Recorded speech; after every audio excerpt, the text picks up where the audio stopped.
할렐루야. 예수 그리스도 이름으로 하나님 말씀 증거하겠습니다. 우리 다 같이 하나님 말씀 에스라 6장 말씀을 다 같이 찾겠습니다. 에스라서 6장 13절에서 18절까지 말씀을 다 같이 찾겠습니다.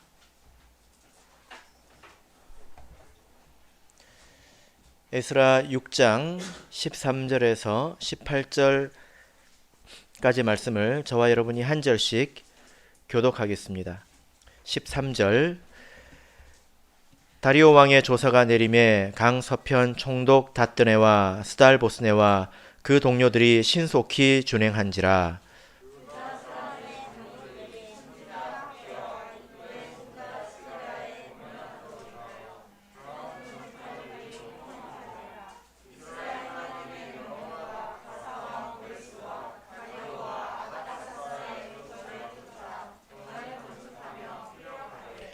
다리오 왕 6년 아다월 3일에 전을 피력하니라.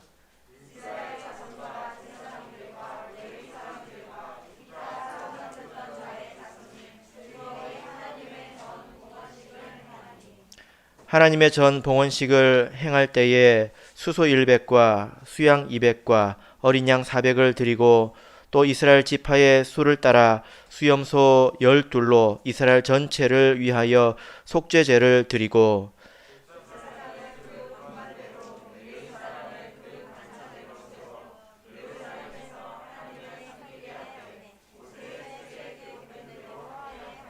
아멘. 네, 오늘 이 시간은 성전은 완성된다 라는 제목으로 하나님 말씀을 증거하겠습니다. 이 세상에 성공한 사람들이 갖춘 6개의 쌍기역 이런 내용이 있습니다. 혹시 들어보신 적이 있으십니까? 예, 어떤 책에 있는 내용인데요. 이 세상에서 성공하려면 쌍기역으로 시작하는 6가지를 가지고 있어야 된다. 이 내용입니다. 이건 성경 이야기는 아니에요. 첫 번째는 뭐냐면 제가 6가지를 말씀드릴 텐데 여러분들께서는 몇 가지를 가지고 계신지 한번 세어보시길 바랍니다. 첫 번째는 깡. 이게 뭘까요? 예, 인내심입니다. 인내심. 인내가 있어야 된다는 거죠. 두 번째는 꼴. 뭡니까? 예, 외모가 되어야 된다는 겁니다. 외모가. 세 번째, 꽤. 지혜가 있어야 된다는 거죠. 그 다음에 네 번째는 꿈. 이것은 사람이 비전이 있어야 된다는 것입니다. 그리고 다섯 번째는 끈. 이것은 인맥을 말합니다. 그리고 마지막 여섯 번째는 끼. 이것은 재능을 말하죠. 여러분에게는 몇 개나 있습니까? 예, 여러분들의 눈빛을 보니까 하나도 못 접으신 분이 절반 정도 되시는 것 같습니다. 예, 그런데요, 사실 여기서 아주 중요한 하나가 빠졌습니다. 쌍기역으로 시작하는 아주 중요한 것 하나가 빠졌는데, 여러분 뭔지 아시겠습니까? 예, 그것이 뭐냐면 끝입니다. 끝. 예, 끝. 끝이 뭡니까? 마무리가 좋아야 된다는 거죠. 그죠? 예, 제법 이 세상에서 성공했다고 하는 사람들이 한순간에 나락으로 떨어지는 일들을 우리가 많이 보지 않습니까? 그리고 이 세상을 잘 살았다 하는 사람들이 이제 끝이 비극적인 경우도 우리가 보게 됩니다. 그래서 우리가 이 끝에 대해서도 관심을 가져야 되는데요. 우리 인생에도 끝이 있습니다. 그렇죠? 그리고 이 세상에도 끝이 있습니다. 여러분 이것을 믿으십니까? 예. 세상 사람들에게 이 세상에 끝이 있다 이런 이야기 혹시 해보신 적 있습니까? 직장 동료들에게 혹은 학교 친구들에게 이 세상에 끝이 있어 이렇게 혹시 전해보신 적이 있으십니까? 예. 그러면 어떤 취급을 받나요? 예. 괴상한 어떤 이단 취급을 받지요. 그죠? 옛날에 한국에 다미선교회라고 있었습니다. 이게 얼마나 유명했는지 전 세계적으로 아주 토픽감이었습니다. 예수님이 오신다고 모월 모시에 오신다고, 이 세상이 끝난다고 흰 옷 입고 어딘가에 모여가지고 막 춤추고 막 그랬죠. 예. 근데 예수님이 안 왔어요. 그 사람들이 얼마나 당황했겠습니까? 집도 팔고 차도 팔고 그랬는데 얼마나 당황했겠습니까? 그래서 그 이야기가 이제 세상에 널리 퍼져가지고 이 세상이 끝이 있다 그러면 사람들이 이상하게 쳐다봅니다. 그죠? 그런데 여러분, 사실 그렇지는 않습니다. 이 세상에 끝이 있다라는 것은 성경을 이야기하기 전에 아주 기본적인 과학 법칙으로도 우리가 생각할 수 있어요. 그래서 이 세상 사람들도 모르지 않습니다. 간단하게 말씀드려보면요. 이 세상에는 어떤 자원이 제한적이죠. 무궁무진한 게 아니지 않습니까? 쓰면 없어지는 거잖아요. 그죠? 예. 그러면 이걸 다 쓰면 어떻게 될까요? 어디서 새로 뭔가 생길까요? 그러지 않겠죠. 예. 그러니까 이것을 다 쓰면 자연적으로 이 세상은 소멸되게 돼 있습니다. 이것은 시간 문제이죠. 그죠? 예. 그런 징후들이 지금 막 보이고 있습니다. 이렇게 여러분 한번 이런 생각을 해보십시오. 책장이 넘어지는데요. 책장이 넘어지는데 처음부터 팍 넘어지는 게 아니잖아요. 끄떡끄떡 하다가 이렇게 넘어지다가 끝에 가서는 팍 하고 넘어지잖아요. 예, 세상이 그렇습니다. 그래서 처음에는 긴가민가 하는데요. 그것이 점점 가속됩니다. 그래서 세상의 과학자들의 그 연구나 증언을 따르면 이 세상이 이미 돌이킬 수 없을 정도로 황폐화되어 가고 있고, 이제 그런 이야기들을 여러분 많이 들으시죠? 그래서 뭐 지구 온난화가 너무 심해져 가지고 이제 기온이 점점 올라가게 되고, 그런 이야기들 많이 들으시지 않았습니까? 예. 그리고 이 지구가요, 굉장히 커다란 자석입니다. 혹시 기억나십니까? 그래서 나침판을 돌리면 그게 정확하게 방향을 가리키잖아요. 이 지구가 커다란 자석이기 때문에 그래요. 근데 이 자석에서 자기장이라는 것이 나오는데 그것이 태양에서 오는 굉장히 해로운 광선들을 다 막아주는 보호막 역할을 합니다. 우리 눈에는 안 보이죠. 그죠? 예. 그런데 과학자들이 조사를 해보니까 이게 갈수록 그 자석의 세기가 줄어든대요. 그러면 이 보호막이 점점점 줄어들고 그러면 태양에서 해로운 광선들이 많이 들어오게 되고 그럼 어떻게 될까요? 나중에는 황폐화 될 것이다. 결국에는 소멸하고 말 것이다 라는 것입니다. 그래서 이 세상 사람들도 이 세상이 영원하지 않다는 것은 알고 있습니다. 여러분 우리 여기 살 만큼 사신 분들은 미련이 없으실 텐데 네? 미련이 없으실 텐데 우리 아이들이 사는 세상은 어떤 곳일까요? 그런 생각 한번 해보셨습니까? 우리 아이들은 어떤 세상을 살게 될까 한번 생각을 해보시길 바랍니다. 안타깝죠. 그래서 세상도 이런 끝을 말하고 있습니다. 그런데 우리 하나님을 믿는 사람들에게 있어서 이 세상의 종말, 끝, 이것은 뭐 새삼스러운 건 아니죠. 우리가 늘상 하나님 말씀을 통해서 들어왔던 그런 내용이지 않습니까? 예. 그런데 여러분, 세상에서 말하는 이 끝과 성경에서 말하는 종말은 아주 다르고 또 큰 차이가 있습니다. 어떤 차이점이 있을까요? 세상 사람들도 언젠가 끝날 거라는 것을 알고 있습니다. 그리고 우리 신앙에서도 성경에서도 끝을 말하고 있습니다. 종말을 말하고 있죠. 이 두 가지의 차이점이 무엇일까요? 굉장히 큰 차이점이 있는데요. 그것은 이런 것입니다. 세상에서 말하는 끝은 소멸입니다. 소멸. 이게 뭐냐면 사람이 기력이 다하면 그냥 죽고 장작불을 이렇게 모닥불을 피웠을 때에 시간이 지나면 어떻게 됩니까? 누가 끄지 않아도 탈 거 다 타면 쟤까지 다 타버리면 그냥 꺼지지 않습니까? 세상이 생각하는 종말은 끝은 그런 거예요. 그런데 성경에서 말하는 종말은 그런 게 아닙니다. 성경에서 말하는 종말은 뭘까요? 하나님께서 어떤 목적을 가지고 이 세상을 시작하시고 그리고 그 목적을 이루시면 끝내신다는 겁니다. 그래서 장작불을 피웠는데 그 장작불이 왜 피워졌겠어요? 그 나무가 왜 모였고 거기 불이 왜 붙었겠습니까? 이제 하나님께서 붙이셨다는 거예요. 왜 붙이셨을까요? 그 위에 솥단지를 걸어놨다는 것입니다. 뭔가를 하기 위해서 불을 피우셨다는 거예요. 그리고 이게 불을 이제 물이 끓고 할 일을 다 했습니다. 그러면 그 다음에 어떻게 할까요? 그 불을 끄겠죠. 그죠? 그것이 굉장히 다르다는 것입니다. 그래서 요한계시록 22장 13절을 보시면요. 우리 한번 찾아보겠습니다. 요한계시록 22장 13절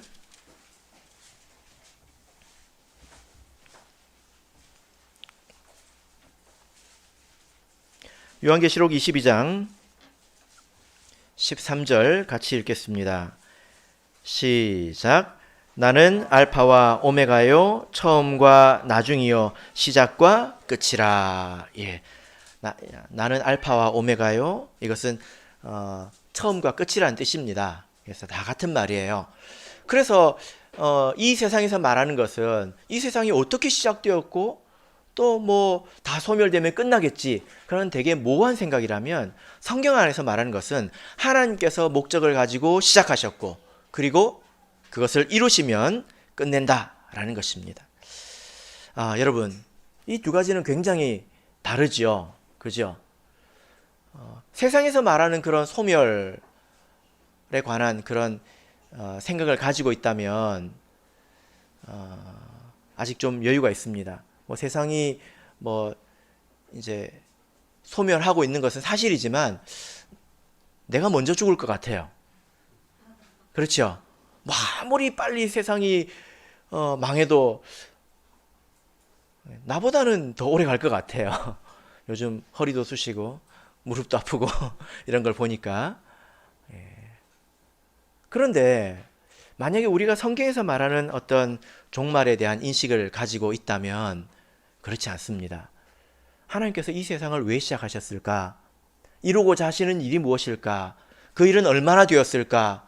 그리고 그것은 무엇일까? 그런 관심을 가지고 또 일은 언제 끝날까? 그런 관심을 가지고 이 세상을 바라보고 살게 될 것입니다. 비록 이 세상이 내 인생보다 더 오래 간다 할지라도 나는 그 끝에 맞추어서 그 하나님의 목적에 맞추어서 이 세상을 살고자 하는 그런 마음이 있을 거다라는 것입니다. 여러분들 이렇게 한번 생각해 보세요. 이제 우리가 뭐 불가능하지만 내가 타임머신을 타고 그 노아 할아버지가 살던 그 시대로 갔습니다. 그 갔더니 어떤 미친 사람 하나가 산에서 나무로 배를 짓고 있는 거예요. 근데 우리는 알잖아요. 여러분 만약에 그 시대로 갔다. 거기서 내가 인생을 살아야 된다. 라면 여러분들은 뭐 하시고 사시겠습니까? 1번 그 미친 할아버지를 도와준다. 2번 그 할아버지에게 손가락질한다. 몇 번입니까? 예, 여러분들도 미친 것으로 그렇게 해도 되겠습니까? 예, 이것이 굉장히 큰 차이를 가져온다는 거예요. 성경을 보면 하나님은 그런 분입니다. 자, 우리 빌립보서 1장 6절을 보겠습니다.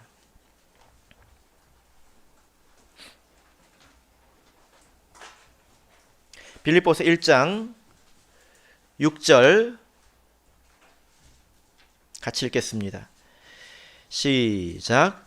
너희 속에 착한 일을 시작하신 이가 그리스도의 예수의 날까지 이루실 줄을 우리가 확신하노라. 예. 여기 보면 하나님께서 착한 일을 시작하셨다. 이렇게 말씀을 하고 계십니다. 그리고 그리스도의 예수의 날까지, 이것은 예수님의 재림을 말하죠. 예수님의 재림의 날까지 이루신다. 이것을 확신한다는 것입니다. 여러분, 그러니까 우리가 이렇게 뭔가를 확신하려면 여기서 말하는 착한 일이 무엇인지 알아야 될 것 아니에요? 이 착한 일이 무엇입니까? 그걸 내가 알아야 하나님께서 예수님께서 오시는 날까지 그것을 이루실 것이라고 내가 확신한다, 이런 말을 할 수 있지. 그것이 무엇인지도 모르고 뭐 하나님은 뭔가 하시겠지, 그런 모호한 생각을 가지고 우리가 어떻게 알겠습니까? 노아는 분명하게 알았잖아요. 방주를 지어야 된다고. 그죠? 우리도 분명하게 알고 그것을 왜 하는지 알아야 된다는 것입니다. 그래서 이 세상은, 세상 사람들이 생각할 때 그냥 어떻게 시작했겠지, 그리고 시간이 지나면 소멸하겠지 라고 생각을 하지만 우리 그리스도인은 다릅니다. 이것은 하나님께서 시작하신 것입니다. 그리고 그 일을 다 이루시면 하나님께서 세상을 마치실 것이다. 하나님께서 시작과 끝이 되신다. 이것이 우리의 믿음이죠. 그래서 구약 성경에서도 예레미야 33장 2절을 보시면 일을 행하는 여호와 이렇게 말하고 있습니다. 하나님께서 이 세상을 만들어 놓고 가만히 뒷짐지고 그냥 뺑글뺑글 돌아가게 그냥 해놓고 쳐다만 보고 계신 것이 아니라 하나님께서는 일을 하고 계신다는 거예요. 여러분, 그 일이 무엇입니까? 우리가 지속적으로 배우고 있죠. 그것은 바로 하나님의 나라를 완성하는 것입니다. 영적인 하나님의 나라를 세우셔서, 이것은 곧 지금의 교회를 말하는 것이죠. 그것이 양적으로, 질적으로 온전한 이제 교회가 되도록 하시는 것입니다. 바로 이것이 하나님의 뜻이죠. 이것을 시작하시고 이것이 이루면 하나님께서 끝 마치실 것입니다. 자, 서론이 길었는데요. 오늘 본문의 말씀은 어떤 내용이냐면 이스라엘 백성이 포로에서 돌아와서 두 번째 성전을 완성한 이야기입니다. 그 이전에 많은 일들이 있었죠. 돌아온 것도 기적 같은 것이고 그 사이에 많은 회방이 있어서 16년 동안이나 그것을 멈추었었는데 이제 다시 시작해서 오늘 완공된 그런 이야기입니다. 이 이야기의 그 의미가 어디에 있냐면, 이것은 두 번째 성전, 곧 말세의 교회가, 처음 교회가 아니라 말세의 교회가 완성될 것을 예표하는 그런 사건입니다.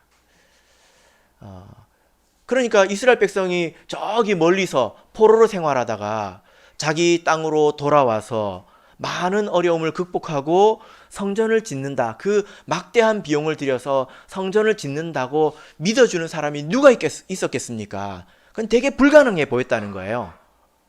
그런데 오늘 성경 말씀을 보면 그 일이 성취되지 않았습니까? 그죠? 말세의 교회도 이와 같을 거라는 것입니다. 제가 지난주에 우리 신학생들과 함께 교회 방문을 다녀왔습니다. 북부 지역에 있는 교회 방문을 이렇게 했는데요. 이제 여러 성도님들을 만났습니다. 근데 그 중에 어떤 분이 있냐면 40년 만에 신앙을 회복한 분이 있었어요. 그러니까 그분은 40년 전에 우리 교회를 보고 지금 우리 교회를 본 것입니다. 근데 그때 이 참예수교회는 하나님이 분명히 계시고 진리가 참이다, 이것을 마음속에 확실히 새겼습니다. 그런데 이제 하나님 교회를 이제 떠나게 되었죠. 그런데 언젠가는 내가 하나님께로 다시 돌아가겠다, 이런 마음을 가지고 있었대요. 그런데 어떤 생각을 하고 있었냐면, 참예수교회는 절대로 성장하지 못할 것이다. 왜냐하면 그때는 그렇게 생각이 됐나 봐요. 40년 전이었어요. 정말 그 세상에서 핍박받고 또 그 사람도 얼마 안 되고 세상적으로 봐도 인기가 없을 것 같고, 그러다 보니까 하나님은 이렇게 작고 순수하고 이런 골방에 임하시는 분이지, 이렇게 생각을 했다는 거예요. 그래가지고 내가 언젠가 참예수교회로 돌아가겠지만 참예수교회는 성장하기 힘들 것이다, 그렇게 생각을 했다고 합니다. 지금으로부터 40년 전에 신앙생활을 하고 계셨던 분이 계십니까? 그때의 모습을 보면 정말 그렇게 생각할 만하죠. 그죠? 근데 그분이 이제 시간이 지나가지고 불과 자기가 그 일하는 곳에서 불과 10분 정도 떨어진 곳에 참예수교회가 있다는 것을 알게 되고 다시 이제 믿음을 회복하셨는데요. 많이 놀라셨다고 하더라고요. 그래서 지금도 저는 그런 생각이 듭니다. 우리 성도님들께서 하나님의 나라가 어떻게 완성될 것이다. 마치 이제 하나님께서 노아에게 이런 방주를 지으라 할 때 그 배 규모가 상당히 큽니다. 노아 한 사람이 나무를 얼마나 큰 걸 들고 올 수 있겠어요? 앞이 보였겠습니까? 안 보였겠습니까? 안 보였겠지요. 그죠? 마치 그런 것처럼 우리 성도님들께서 우리 참예수교회의 미래에 대해서 어떤 기대가 있으실까? 뭐 우리는 맨날 이렇게 저기 한층 새들어 살아야지 뭐 그렇게 기대가 없으시고 또 우리 신앙은 맨날 뭐 이렇지 뭐 양적으로나 질적으로나 그냥 뭐 우리 교회는 뭐 이렇지 뭐 그런 생각을 가지고 살아가시지는 않나? 그런 기대가 있으신가? 이런 생각을 제가 할 때가 있습니다. 근데 성경을 보면 하나님께서 이렇게 가신다는 거예요. 방주가 지어졌듯이 또 이 두 번째 성전이 완공되었듯이 말세의 성전, 이 두 번째 성전도 여러분 반드시 완성됩니다. 그래서 오늘 이 본문의 말씀을 보면요. 하나님께서 그 일을 어떻게 이루셨는지를 말씀하고 있어요. 이 두 번째 성전이 지어졌다는 것은 굉장히 감격적인 일이지 않습니까? 근데 이 일에 대해서 아주 담백한 표현으로 몇 구절을 가지고 말씀을 하고 있습니다. 그래서 우리가 이 말씀을 잘 살펴보면 하나님께서 어떻게 이 일을 이루시는가에 대해서 우리가 생각해 볼 수 있습니다. 자, 먼저 오늘 본문의 말씀 13절을 읽겠습니다. 에스라서 6장 13절 같이 읽겠습니다. 시작. 다리오 왕의 조서가 내림에 강 서편 총독 다뜨네와 스달보스네와 그 동료들이 신속히 준행한지라. 지금 이 말씀을 보면 다뜨네와 스달보스네라는 사람이 성전 건축을 위해서 신속히 준행했다. 이렇게 말씀을 하고 있습니다. 근데 우리가 에스라서를 한 달에 한 번씩 이렇게 말씀을 듣고 있지 않습니까? 그래서 기억이 가물가물하실 겁니다. 그래서 아무 생각 없이 읽으면 이 다뜨네와 스달보스네는 되게 믿음이 훌륭한 사람이었던 것 같다. 열심히 하나님의 성전을 위해서 신속히 준행하고 있지 않냐? 이렇게 생각하실 수 있습니다. 아닌가? 하시는 분들이 한 5분가량 계신 것 같습니다. 그런데 이 다뜨네와 스달보스네는 누구일까요? 자, 5장으로 가보겠습니다. 5장 3절을 보겠습니다. 5장 3절 읽겠습니다. 시작. 그때에 강 서편 총독 다뜨네와 스달보스네와 그 동료가 다 나와 저에게 이르되 누가 너희를 명하여 이 전을 건축하고 이 성곽을 마치게 하였느냐 하기로. 지금 이 사람들이 와가지고 이스라엘 백성이 성전을 지으려고 하니까 누가 이런 일을 하라고 했냐 하고 지금 묻지 않습니까? 그럼 이 사람들이 누굴까요? 이 사람들은 그 시대에 그 지역을 다스리던 행정가입니다. 행정가. 지금으로 치자면 뭐 천안시장, 충남도지사 그런 사람들입니다. 그래서 이 사람들이 이런 일에 대해서 어떻게 할까요? 6절을 보시면 강서편 총독 다뜨네와 스달보스네와 그 동료 강서편 아바삭 사람이 다리오 왕에게 올린 글의 초본이 이러하니라. 이 일을 다리오 왕, 이건 이방 나라의 왕이잖아요. 왕에게 보고를 합니다. 그래서 17절을 보시면요. 그 7절부터 17절까지가 그 올린 상소문의 내용이에요. 그래서 읽어보시면 17절이 결론이에요. 이제 왕이 선히 여기시거든 바벨론에서 왕의 국고에 조사하사 과연 고레스 왕이 조서를 내려 하나님의 이 전을 예루살렘에 건축하라 하셨는지 보시고 왕은 이 일에 대하여 왕의 기쁘신 뜻을 우리에게 보이소서. 이렇게 이야기를 합니다. 뭡니까? 왕이시여, 지금 이 사람들이 옛날에 왕에게 허락을 받고 했다고 하는데 근거가 없습니다. 왕께서 한번 확인을 해보시고 우리에게 다시 한번 지시를 해주십시오. 이렇게 말하고 있습니다. 그래서 그 편지를 받은 다리오 왕이 다시 확인을 해보고 편지를 다시 내리겠죠. 그 내용이 6장 초반절인데요. 8절부터 12절을 보겠습니다. 8절부터 12절 제가 읽겠습니다. 이것은 다리오 왕이에요. 내가 또 조서를 내려서 하나님의 이 전을 건축함에 대하여 너희가 유다 사람의 장로들에게 행할 것을 알게 하노니 왕의 재산 곧 강서편 세금 중에서 그 경비를 이 사람들에게 신속히 주어 저희로 지체치 않게 하라. 또 그 수용물 곧 하늘의 하나님께 드릴 번제의 송아지와 수양과 어린 양과 또 밀과 소금과 포도주와 기름을 예루살렘 제사장의 소청대로 영락없이 날마다 주어 저희로 하늘의 하나님께 향기로운 제물을 드려 왕과 왕자들의 생명을 위하여 기도하게 하라. 내가 또 조서를 내리노니 물론 누구든지 이 명령을 변개하면 그 집에서 들보를 빼어내고 저를 그 위에 메어 달게 하고 그 집은 이로 인하여 거름더미가 되게 하라. 만일 열왕이나 백성이 이 조서를 변개하고 손을 들어 예루살렘 하나님의 전을 헐진대 그곳에 이름을 두신 하나님이 저희를 멸하시기를 원하노라. 나 다리오가 조서를 내려놓으니 신속히 행할지어다 하였더라. 어떤 일이 생겼습니까? 이 다뜨네와 스달보스네가 고자질을 했잖아요. 하나님의 백성들이 이게 뭐야 했을 겁니다. 근데 그로 인해서 다리오 왕이 조서를 내려왔는데 도리어 어떤 일이 생겼습니까? 이거 방해하지 마. 그리고 제사장들이 필요하다고 하는 제물들을 영락없이 날마다 제공해라. 그리고 누구든지 방해하면 그 집에 들보를 빼어서 그 사람을 거기 위에 매달아라. 이 죽여라는 겁니다. 그리고 그 집은 거름더미가 되게 하라. 아무도 방해하지 못하게 하라. 그래서 신속히 되게 하라. 여러분, 다리오 왕이 이렇게 명령하면 그 누구도 막을 수가 없습니다. 어떤 일이 생겼습니까? 도리어 이 일이 성전 건축을 앞당기는 그런 일이 되지 않았습니까? 그러니까 이 성전 봉헌의 이 기록에 대해서 보면 하나님께서 이들을 사용하셔서 이들을 통해서 성전 건축을 완성하셨다라고 기록하고 있습니다. 하나님께서 그들조차 사용하셨다. 그들이 비록 하나님을 믿지 않는다 하더라도 하나님은 그들을 사용하셨다는 것입니다. 이것이 성경에서 말씀하고 있는 바이죠.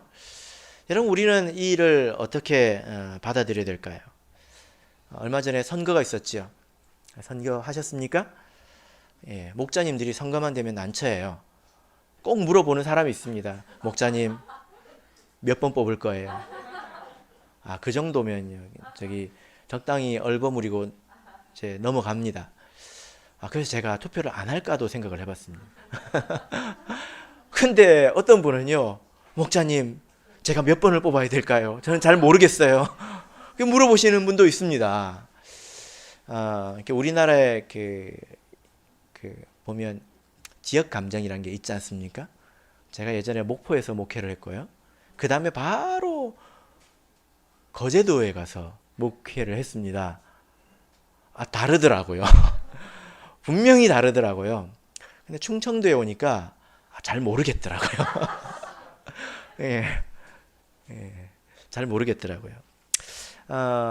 그래서 어떤 사람들이 지역 감정을 가지고 이렇게 정치적인 여러 가지 말들을 하기도 하고 교회에서 그런 것들을 이렇게 말하기도 합니다. 심지어 이제 말다툼이 일어나기도 하지요.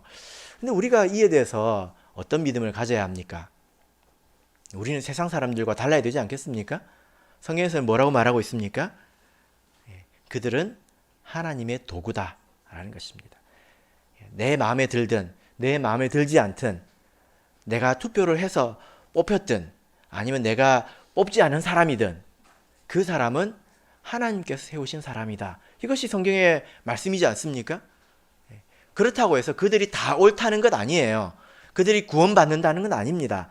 하나님께서 그저 그들을 쓰신다는 거예요. 로마서 13장 1절을 보겠습니다. 로마서 13장 1절. 로마서 13장 1절 읽겠습니다.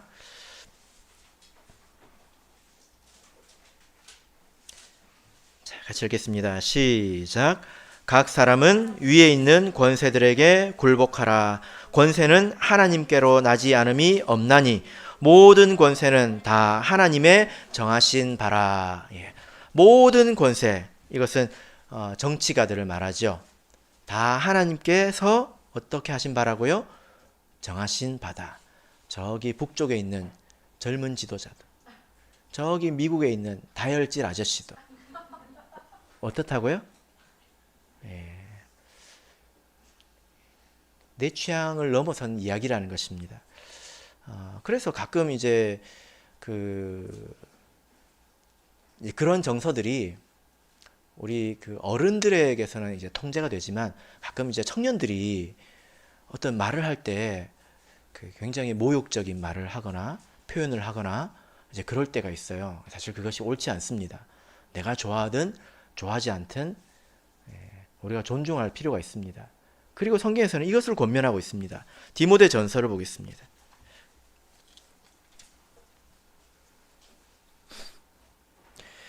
디모데 전서 2장 1절 2절을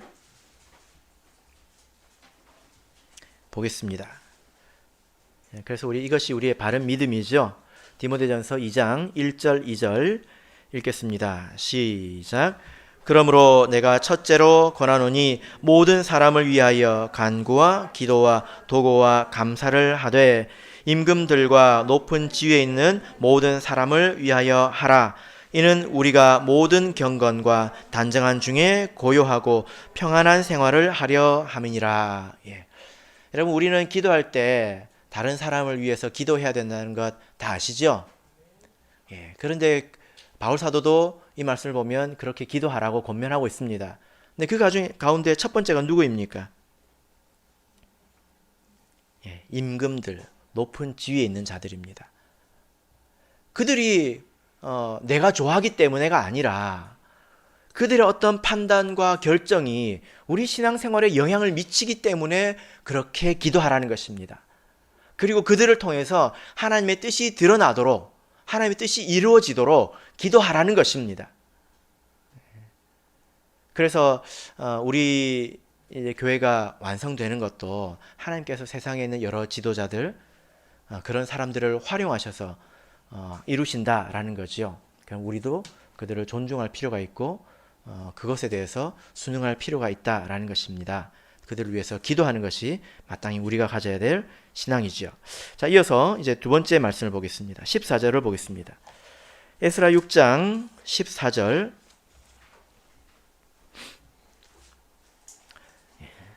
14절을 읽겠습니다. 시작. 유다 사람의 장로들이 선지자 학개와 이또의 손자 스갈의 권면함으로 인하여 전 건축할 일이 형통한지라. 이스라엘 하나님의 명령과 바사왕 고레스와 다리오와 아닥사스다의 조서를 쫓아 전을 건축하며 피력하되. 예, 여기 보면 전을 건축하며 피력하되, 이렇게 완성했다는 것입니다. 이것이 어떻게 되었느냐? 유다 사람의 장로들이 선지자 학개와 이또의 손자 스갈의 권면함으로 인하여 전 건축할 일이 형통한지라. 어떻게 되었다고 말씀하고 있습니까? 백성을 대표하는 이 장로들이 선지자들의 권면을 따랐을 때에 형통함이 있었다, 이렇게 말씀을 하고 있지 않습니까? 여러분, 우리가 이렇게 성경을 전체적으로 보면 하나님께서는 그 뜻을 이루실 때에 일꾼을 보내신다는 것을 알 수 있습니다. 물론 하나님께서는 돌들로도 하나님의 뜻을 이루게 하실 수 있죠. 전능한 하나님이기 때문에, 그죠? 때로는 짐승을 통해서 그 뜻을 드러내시기도 하십니다. 그러나 하나님께서 보편적으로, 일반적으로 어떤 방법을 쓰십니까? 사람을 보내십니다. 그죠? 로마서 10장 15절을 보겠습니다. 로마서 10장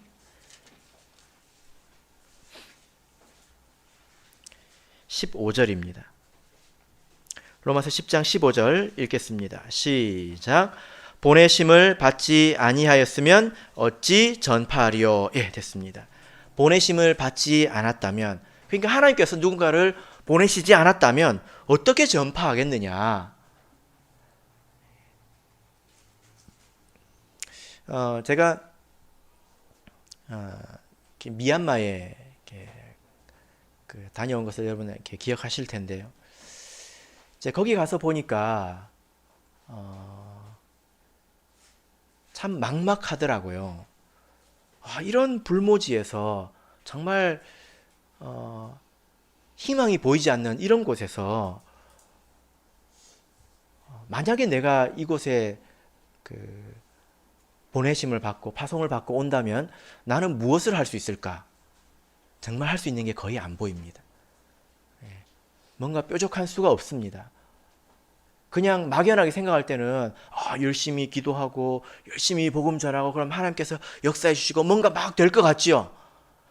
실제로 가서 보면 막막합니다. 그래서 제가 거기 가서 비로소 우리 참예수교회, 한국 참예수교회의 과거에 대해서 생각해 보게 됐는데요. 거기는 그래도 따뜻하잖아요. 춥지는 않잖아요. 그죠?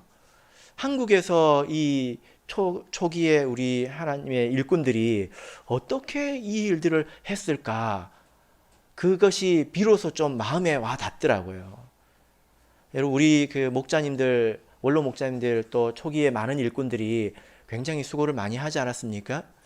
그 중에 권순도 목자님이라는 분이 계신데요. 그분이 일찌감치 병을 얻어서 돌아가셨는데, 소천하셨는데, 그분이 돌아가실 때에 동년배 어떤 목자님께서 조서를 쓰신 것이 있습니다. 그걸 이제 보면 그분이 어떻게 살았는지를 우리가 알 수 있는데요. 제가 잠깐만 읽어드리겠습니다. 먼저 부르심을 받은 선배여, 그대 신앙과 사상과 정신은 절대로 주님 재림하실 때까지 싹이 트고 자라나 화려한 결실을 이 땅 위에서 맺을 것입니다. 그대는 가엾으나 결실은 후대에서 풍성할 것이니 평안히 두 눈을 감고 가소서. 당신을 보내는 이 마당에서 걸으셨던 고달픈 인생길을 내 어찌 잊을 수 있겠습니까? 폭풍 부는 목포교회의 창문 없는 마룻바닥에서 빗물을 피하며 몇 번이고 몇 번이고 자리를 옮겨가며 혼자서 밤을 새는 외로운 개척자여, 못 죽어 살아있는 병약한 몸에 춥고 쓸쓸한 부엌에서 젖은 손으로 혼자서 밥을 안쳐 찬 없는 밥을 냉방에서 먹으며 오로지 불신자에게 진리를 전해야겠다는 일념으로 활동하셨던 그 무서운 인내와 투지, 정말 높이 찬양을 드립니다. 냉방에서 추워서 잠이 안 오면 방바닥에 책들을 깔고 그 위에 엎드려 밤새워 책을 읽으면서 심상치 않은 몸의 병을 의식하며 홀로 고독하고 고독했던 그대 권순도 목자여, 나는 당신의 고독의 이유를 잘 알고 있습니다. 여러분, 추워 보셨습니까? 보일러 꺼진 방에서 하룻밤 주무셔 보셨습니까? 난리가 나지요. 그렇게 해서 한겨울을 보내신 적이 있으십니까? 하나님께서 택하시고 보내신 일꾼들에게 그 마음에 감동을 주셔서 그들로 수고하고 헌신하게 하셔서 우리가 지금 여기까지 온 것입니다. 하나님께서는 사람을 보내신다는 거예요. 그래서 우리가 가져야 될 믿음이 있습니다. 무엇일까요? 히브리서 13장을 보겠습니다.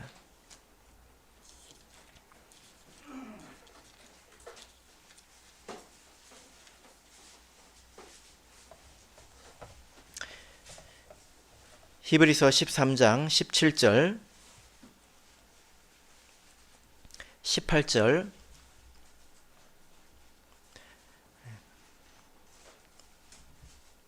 같이 읽겠습니다. 시작. 너희를 인도하는 자들에게 순종하고 복종하라. 저희는 너희 영혼을 위하여 경성하기를 자기가 회개할 자인 것 같이 하느니라. 저희로 하여금 즐거움으로 이것을 하게 하고 근심으로 하게 말라. 그렇지 않으면 너희에게 유익이 없느니라. 우리를 위하여 기도하라. 우리가 모든 일에 선하게 행하려 함으로 우리에게 선한 양심이 있는 줄을 확신하노니. 여러분, 여기서 하나님께서 세우신 그런 일꾼들에 대해서 이렇게 말을 하고 있습니다. 그들이 너희의 영혼을 위하여 경성하기를 자기가 회개할 자인 것 같이 하느니라.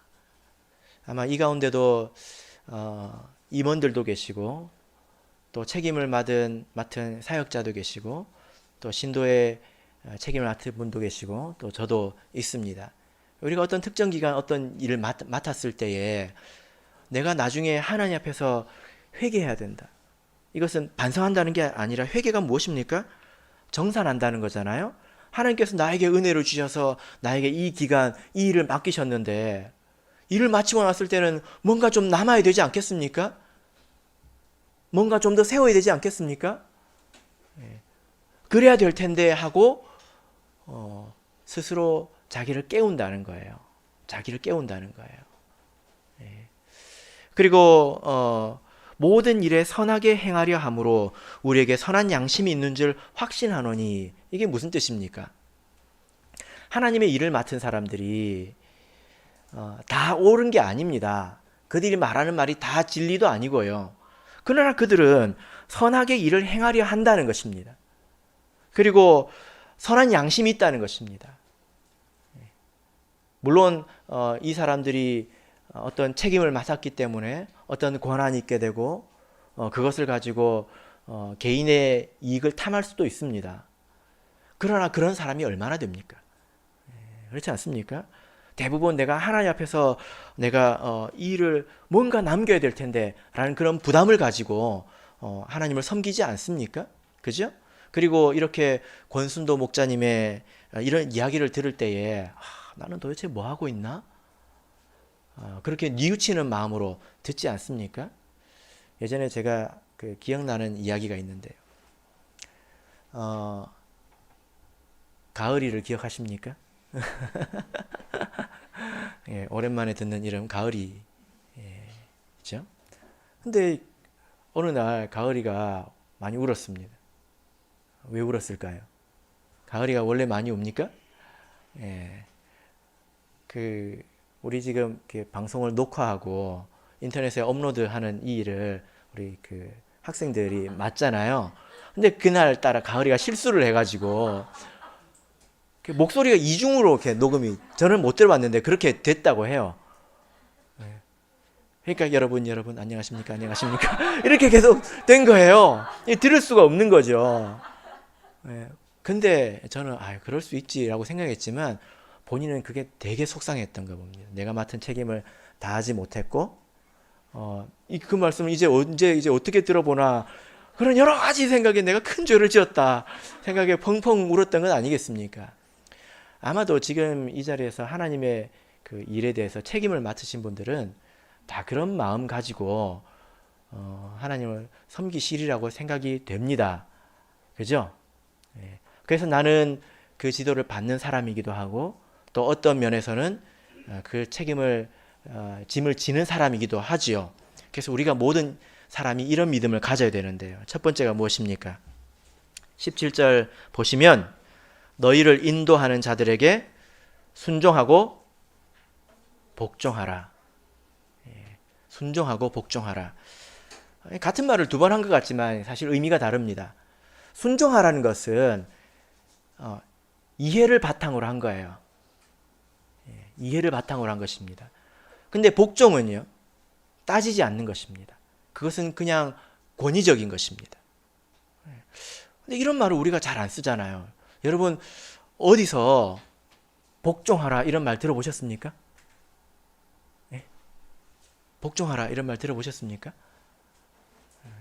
대통령이 예를 들어 이렇게 투표에서 당선이 됐는데 역대 최고의 지지율로 90%의 지지율로 당선이 됐습니다. 그 사람이 나와가지고 여러분 지금부터 제 말에 묻지도 따지지도 마시고 복종하십시오 하면 누가 좋아합니까?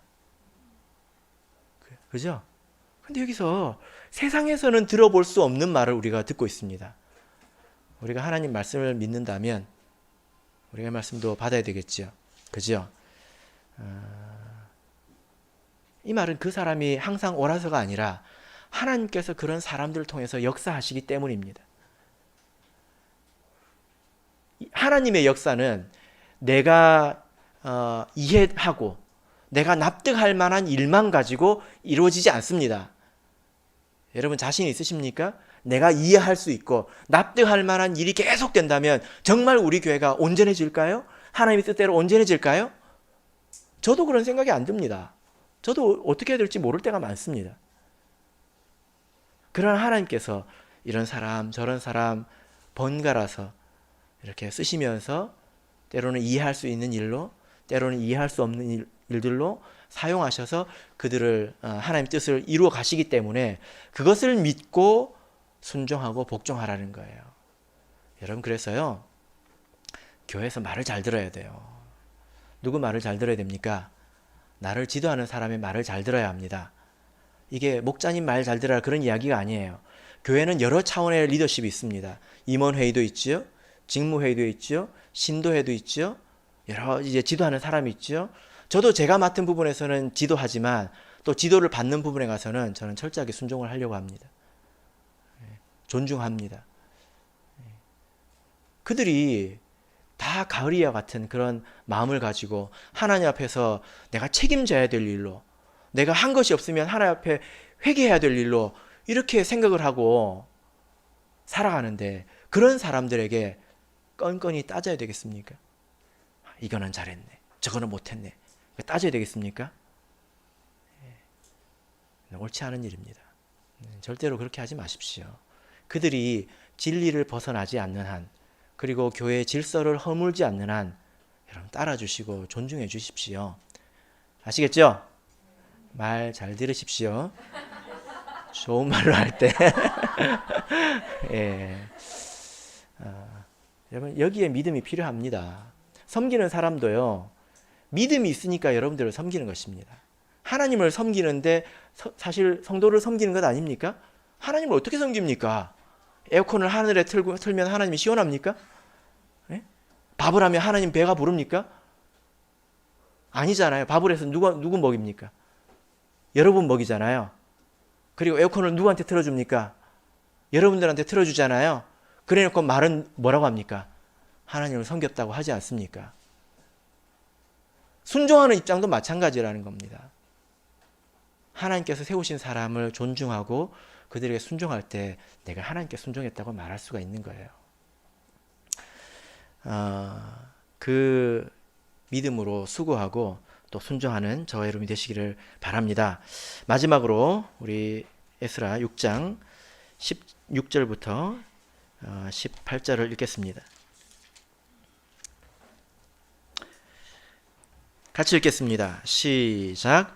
이스라엘 자손과 제사장들과 레위 사람들과 기타 사로잡혔던 자의 자손이 즐거이 하나님 전 봉헌식을 행하니 하나님의 전 봉헌식을 행할 때에 수소 100과 수양 200과 어린 양 400을 드리고 또 이스라엘 지파의 수를 따라 수염소 12로 이스라엘 전체를 위하여 속죄제를 드리고 제사장을 그 분반대로 레위 사람을 그 반차대로 세워 예루살렘에서 하나님을 섬기게 하되 모세의 책에 기록된 대로 하게 하니라.